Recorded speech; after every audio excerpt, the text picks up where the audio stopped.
আজকে আমার ছোট মেয়ের জন্মদিন। তো ওর জন্য রান্না করেছি এখানে শিঙি মাছের ঝোল, পালং শাক আর কুলেখাড়া শাক দিয়ে। সাথে হচ্ছে এখানে পাঁপড় ভাজা, বেগুন ভাজা, এই যে লঙ্কা, পেঁয়াজ, মসুর ডাল আর মূলা ভাজা। তো এই দিয়ে বার্থডে গার্লকে আজকে খাওয়ানো হবে। কারণ আমাদের বার্থডে গার্লের শরীর ভালো না, অসুস্থ। বার্থডে গার্লের শরীরে একদম রক্ত কম। তো সেজন্য রোগ প্রতিরোধ করার ক্ষমতা একদম কমে গেছে। তাই এই যে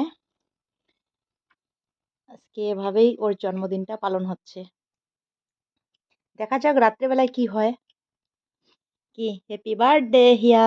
থ্যাংক ইউ। তো তোমরা একটু শুভেচ্ছা জানিও আমার ছোট মেয়েকে, আর সবাই আশীর্বাদ করো ও যেন ভালো থাকে, সুস্থ থাকে, মানুষের মতো মানুষ হতে পারে, তাই না?